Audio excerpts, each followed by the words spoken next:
Objective वाला, वो क्या है, निम्नलिखित में से सही विकल्प का चुनाव करिए। पहला है निम्नलिखित में से मलेरिया को कहते हैं वाहक।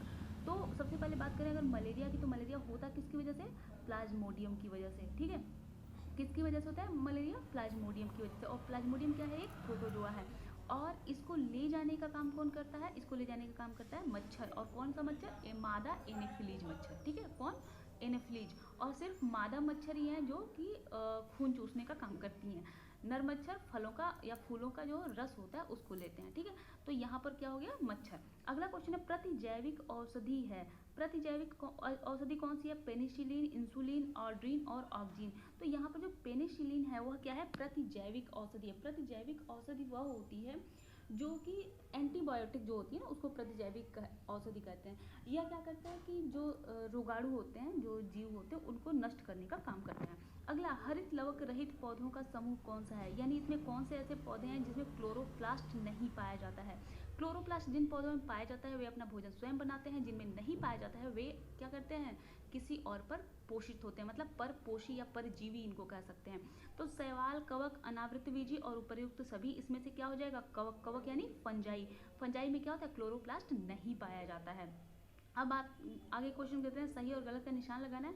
तो क्या क्वेश्चन है, सभी कवक परजीवी होते हैं। हाँ, जितने भी फंजाई होते हैं वो सभी क्या होते हैं, परजीवी होते हैं।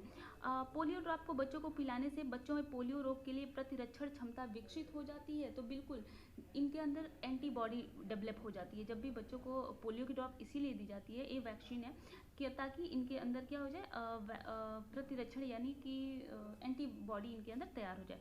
अचार में नमक का मिलाना इसके संरक्षण में मदद करता है। हाँ, यह संरक्षण में मदद करता है क्योंकि जो नमक होता है यहाँ पर बैक्टीरिया या फंजाई जो है वह अटैक नहीं कर पाते नमक पर। ठीक है, तो इसलिए इसका यूज करते हैं। अगला क्वेश्चन देखते हैं। अगला क्वेश्चन है, खाली स्थान को भरें। सूक्ष्मदर्शी की सहायता से सूक्ष्म जीवों को देखा जा सकता है। दूषित जल के सेवन से कौन सा रोग फैलता है। तो अभी मैं आपको स्लाइड दिखाऊंगी, दूषित जो जल होता है उसकी वजह से कौन कौन सा रोग हो सकता है। तो देखो, पहले तो टाइफाइड जो होता है वह दूषित जल के द्वारा ही होता है। जो टाइफाइड होता है वह किसकी वजह से होता है, जीवाणुओं की वजह से, यानी बैक्टीरिया की वजह से होता है। लेकिन वे बैक्टीरिया कहाँ पर पाए जाते हैं, दूषित जल में पाए जाते हैं। ठीक है, इसी तरह से दूषित जल और भोजन इन दोनों की वजह से हैजा होता है। ठीक है, तो हैजा और टाइफाइड ये दोनों किसकी वजह से होता है, दूषित जल की वजह से। अब अगर हैजा दूषित जल की वजह से होता है। अगला देखते हैं, पाश्चुरीकृत दूध को बिना उबाले ही उपयोग में लाया जाता है क्योंकि यह जीवाणु मुक्त होता है, जीवाणु रहित होता है। पाश्चुराइजेशन की क्रिया मैं आपको आगे बता रही हूँ कि क्या होता है। जापानी मस्तिष्क ज्वर, यानी यहाँ पर ये बात कर रहा है कि इसकी जापानीज इंसेफ्लाइटिस की। ठीक है, तो जापानीज जो इंसेफ्लाइटिस है उसके बारे में बात करें, एक विषाणु से होता है। किस विषाणु से होता है, तो इस विषाणु का नाम होता है, मतलब एक वायरस से होता है और इस वायरस का नाम है फीवैली वायरस। ठीक है, आगे मैं इसके बारे में आपको नोट्स जो है वो आपको मैं दिखाती हूँ। अब यहाँ पर कुछ मिलान करना है। तो स्ट्रेप्टोमाइसिन, स्ट्रेप्टोमाइसिन क्या है, स्ट्रेप्टोमाइसिन एक प्रतिजैविक औषधि है। कैसी औषधि है, एंटीबायोटिक है। डीडीटी, डीडीटी का छिड़काव कहाँ होता है, खेतों में होता था पहले, कीटनाशक के तौर पे होता था। अब डीडीटी का छिड़काव बंद हो चुका है। अगला है लैक्टोबैसिलस, दही, दूध से दही जो जमती है वह लैक्टोबैसिलस की वजह से जमती है। लैक्टोबैसिलस एक बैक्टीरिया है। बीसीजी, बीसीजी का टीका लगता है किसके लिए, ट्यूबरकुलोसिस यानी टीबी से बचाव के लिए। ठीक, अब आगे आते हैं हम इसके बारे में वन लाइनर्स के फॉर्म में पढ़ लेते हैं। तो देखो, जो सूक्ष्म जीव हैं यानी माइक्रो ऑर्गेनिजम्स, ऐसे जीव जिनको हम नग्न आंखों से नहीं देख सकते, बहुत ही सूक्ष्म होते हैं और सर्वव्यापी होते हैं, यानी हर जगह पे पाए जा रहे हैं। क्या है, हर जगह पे पाए जा रहे हैं। ठीक है, अगर हम बात करें मिट्टी की, तो 1 ग्राम मिट्टी में 2.5 अरब के करीब ये सूक्ष्म जीव पाए जाते हैं। जो सूक्ष्म जीव हैं उनको 5 प्रकार में बांटा गया है, प्रोटोजोआ, एल्गी, फंजाई, बैक्टीरिया और वायरस। यानी प्रोटोजोआ हमारी छोटी आंत में भी पाए जाते हैं। ठीक है, जो हम पानी पीते हैं उसमें भी 100 के करीब इनकी संख्या होती है। जो शुद्ध पानी जो हम कहते हैं कि हम शुद्ध पानी पी रहे हैं उसमें भी इस्टेकिया कोलाई की संख्या 100 के करीब होती है। लेकिन अगर इनकी संख्या 150 से ज़्यादा हो जाए तो फिर ये हमारे लिए खतरनाक हो जाते हैं। हमारी छोटी आंत में भी इस्टेकिया कोलाई पाया जाता है जो हमारे भोजन के पाचन में एक महत्वपूर्ण भूमिका अदा करता है। ठीक है, अब हम देख लेते हैं सूक्ष्म जीवों को जो 5 प्रकार हैं, उसमें अगर प्रोटोजोआ की बात करें तो इनको जंतु जगत में रखा गया है। पहले इनको जंतु जगत में ही रखा गया था, लेकिन बाद में इनको जब सिर्फ जंतु और पादप के रूप में बांटा गया तो इनको रखा गया था प्रोटोजोआ, एक अलग जीव था, ठीक है, मतलब जंतु में रखा गया था, बाद में इनको अलग किया गया। जब अब विटेकर की 5 जगत प्रणाली आई तो फिर इनको अलग किया गया, ठीक है। तो उस समय जो बैक्टीरिया था उसको प्लांट में रखा गया था और प्रोटोजोआ को किस में रखा गया था, जंतु जगत में, ठीक। उसके बाद अगर एल्गी की बात करें तो ये शैवाल होते हैं। ये भी देखो कुछ ऐसे सवाल हैं जो हमें दिखाई भी देते हैं, कुछ ऐसे हैं जो नहीं दिखाई देते हैं। जैसे वो जो काई लगी हुई है ना, काई, कहीं भी पानी वाली में काई देखते हो, या हरी हरी हरी काई जो पूरे पानी में छाप ऊपर छाई होती है, तालाबों में ऐसे बरसात के समय में देखते हो ना, तो वह एल्गी है। लेकिन वो हमें दिखती कब है, जब वो बहुत ज़्यादा संख्या में बढ़ जाते हैं, ठीक है। ऐसे ही जैसे क्या है कि ब्रेड पे फफूंद लग जाती है ना, ब्रेड काला हो जाता है, खराब दिखता है, तो वह भी जब बहुत ज़्यादा इनकी संख्या बढ़ जाती है तब हमें दिखाई देते हैं, ठीक है। तो अकेले अवस्था में अगर रहें तो हमें दिखाई ही नहीं देते हैं, तो इसलिए इनको हम सूक्ष्म जीव कहते हैं। तो अब देखें, हम प्रोटोजोआ की बात करें तो अगर अभी एक हम अमीबा की बात करें तो अमीबा जीवाणु से 30,000 गुना बड़ा होता है, ठीक है, लेकिन फिर भी हम उसे सूक्ष्म आँखों से नहीं देख सकते। तो आप सिर्फ एक एज्यूम कर सकते हो कि बैक्टीरिया कितना छोटा होता होगा, ओके। अब हम बात करें वायरस की तो सबसे छोटा होता है वायरस, और वायरस की बात अगर करें तो यह मृत और सजीव, ठीक है, निर्जीव और सजीव के बीच की कड़ी होता है, ठीक है, इसे विषाणु है। अब बैक्टीरिया की बात करें तो जो हमारी दाल खराब होती है ना, बनी हुई दाल, दोपहर सुबह दाल बनाया शाम तक खराब हो जाती है, एक अजीब सी स्मेल आने लगती है, उसमें टेस्ट खराब हो जाता है, वह होता है बैक्टीरिया की वजह से। मोस्टली जो बैक्टीरिया होते हैं वह प्रोटीन वाले पदार्थों पर, जो प्रोटीन वाले पदार्थ हैं उन पर अटैक करते हैं, ठीक है। और जो फंजाई होते हैं यानी जो कवक होते हैं वे वसा वाले पदार्थों पर अटैक करते हैं, ठीक है। तो जैसे कि खटाई हो गई, ठीक, या फिर ब्रेड हो गया, तो इन पर जो अटैक होता है वह फंजाई की वजह से होता है, कवक की वजह से होता है, ठीक है। तो अब अगला देखें, सूक्ष्म जीवों को मापने की जो इकाई है वह है माइक्रोन, ठीक है, माइक्रोन, इसको म्यू से लिखते हैं, ऐसे म्यू इसका बनाते हैं, 1 म्यू। एक म्यू बराबर होता है 1/10⁶ मीटर के या 1/10⁻³ मिलीमीटर के। यह पूछा हुआ क्वेश्चन है, ठीक है। अब आगे बढ़ते हैं। संक्रमण, इनका जो जीवाणुओं का या फिर जो सूक्ष्म जीव है इनका जो संक्रमण होता है वह अलग अलग तरीके से होता है। जैसे कि आप देखते हो ना कि घर में एक आदमी को सर्दी हो गई, ठीक है, छींक आई, और उसके बाद पूरा घर उन रोगाणुओं की वजह से पूरे घर के लोग बीमार पड़ जाते हैं, ठीक है। इसी तरह से आप क्या करते हो, जैसे कि आपने कहीं कुछ खाया, ठीक है, फूड पॉइजन हो गया, आपको कुछ आपने ऐसा खाया फूड पॉइजन, तो वहाँ से उस खाने को जितने लोगों ने खाया सबको फूड पॉइजन हो गया, ठीक है। तो इसका मतलब है कि भोजन एक कैसे फैल रहा है, भोजन की वजह से, पानी की वजह से, या फिर हवा की वजह से, या एक दूसरे के संपर्क में आने की वजह से फैल सकता है। जैसे अभी कोविड हुआ तो सबने कहा हाथ मिलाना बंद कर दो, एक दूसरे के पास आना बंद कर दो, हमेशा मास्क लगा रहे हो, क्योंकि यह हर तरीके से फैल रहा था, ठीक है। तो इस तरीके से यहाँ ये फैलता है। तो इसके जो मेथड ऑफ इन्फेक्शन है, संक्रमण के जो तरीके हैं वह क्या है, हवा है, पानी है, या फिर कोई बीमार व्यक्ति यानी संक्रमित व्यक्ति जो है उसकी वजह से। तो अब देखते हैं, अगर हवा की वजह से कहें तो जो सर्दी जुकाम या इन्फ्लुएंजा है वह हवा की वजह से फैलता है, ठीक है। ऐसे ही अगर हैजा की बात करें तो हैजा किसकी वजह से फैलता है, हैजा फैलता है पानी की वजह से, ठीक है, पानी और भोजन की वजह से। पानी की वजह से और क्या फैलता है, टाइफाइड। उसके बाद अगर ज़मीन की बात करें, मिट्टी की बात करें, तो जो एस्कैरिएसिस है यानी पेट का जब केचुआ होता है या पिन वर्म जो होता है वह किसकी वजह से फैलता है, मिट्टी की वजह से, ठीक है। इनके जो इसके बीज रूप में, बीज का मतलब होता है कि या एकदम इनके जो अंडे होते हैं ना, अंडे के रूप में या अपने सबसे छोटे रूप में ये मिट्टी के अंदर पाए जाते हैं। और जब हम ऐसा कोई, जैसे मान लो मिट्टी से भूकंप में हमने कोई फल वगैरह उठाया, कोई फल नीचे गिरा, वहाँ पर ये हैं और उस फल में लगे, अगर हमने फल को बहुत साफ नहीं धुला और उसे खा लिया, ठीक है, तो फिर ये हमारे शरीर के अंदर चले जाते हैं।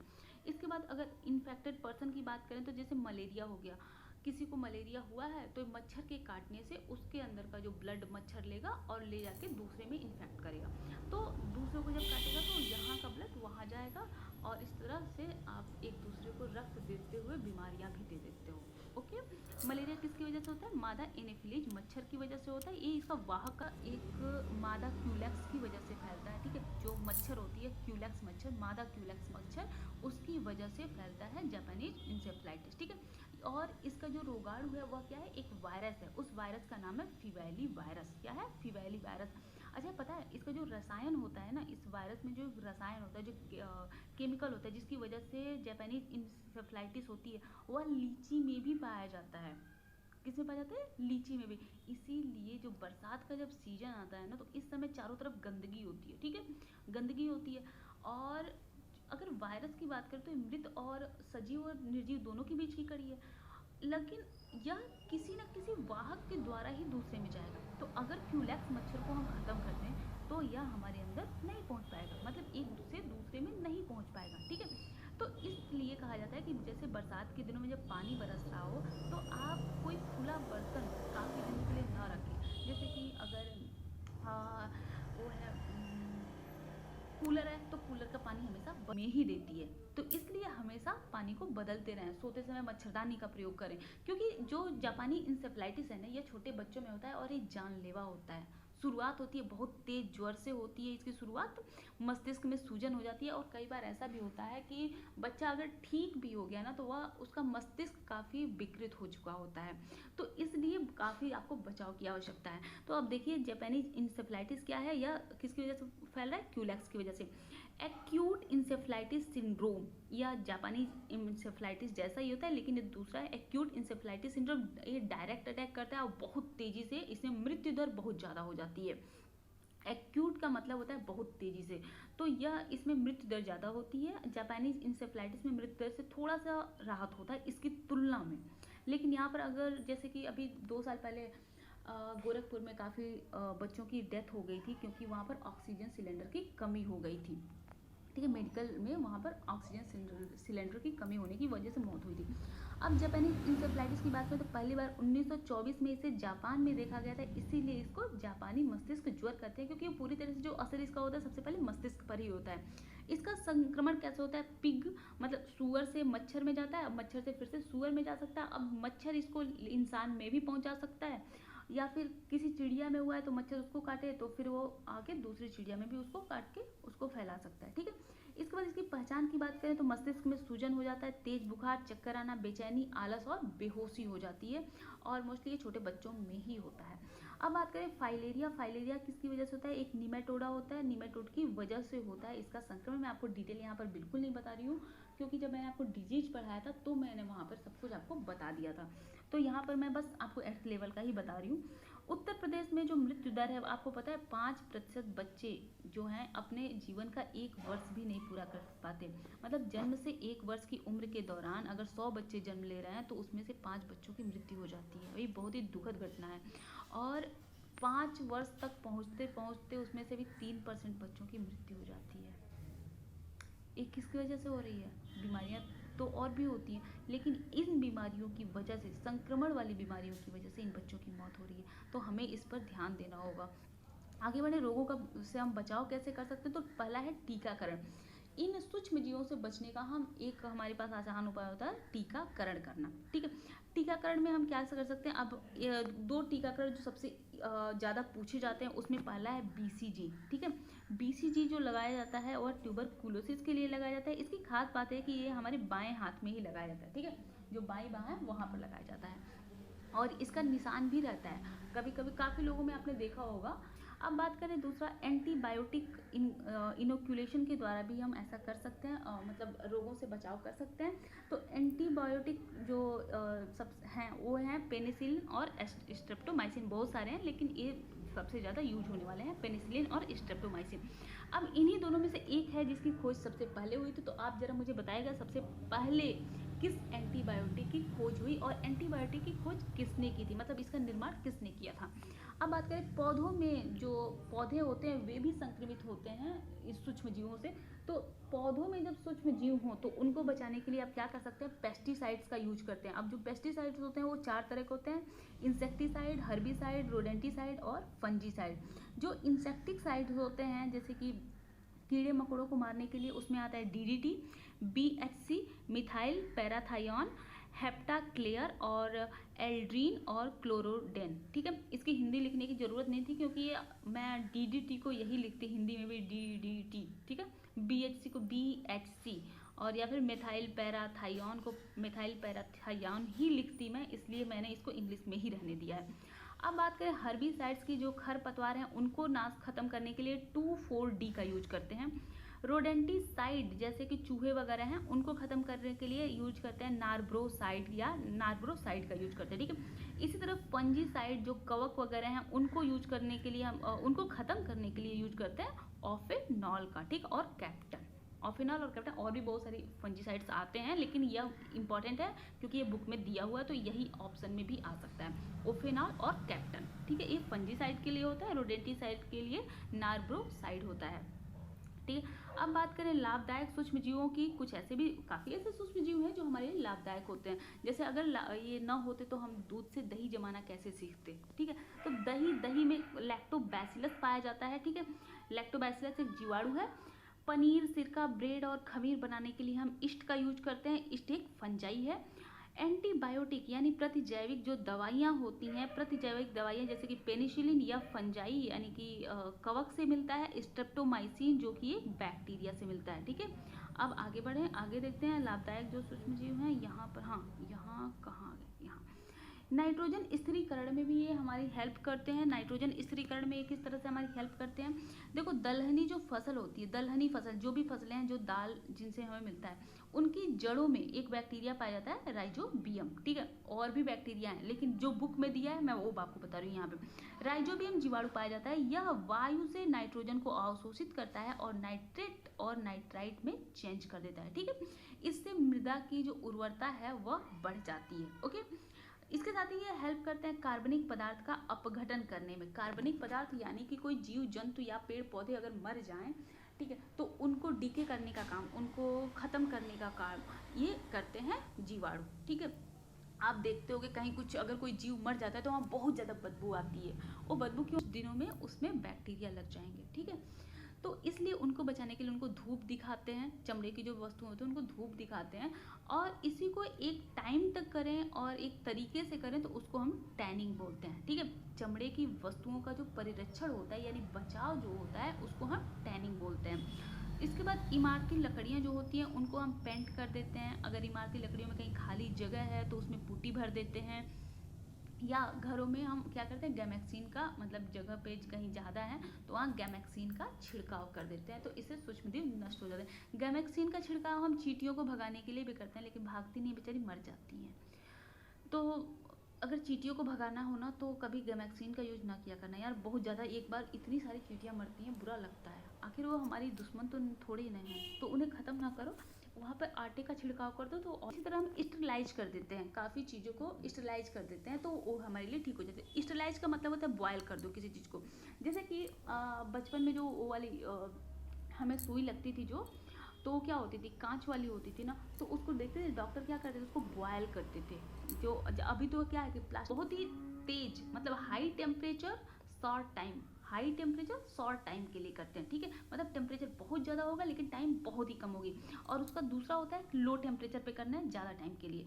तो इसमें क्या होता है, दूध स्टरलाइज हो जाता है। अब इसमें के जितने भी जीवाणु वगैरह हैं वे मर जाते हैं। जब वे मर जाएंगे तो फिर हमारा दूध काफ़ी समय तक खराब नहीं होता है। तो ऐसे दूध को बिना बॉयल किए भी, बिना गर्म किए भी पिया जा सकता है, ओके।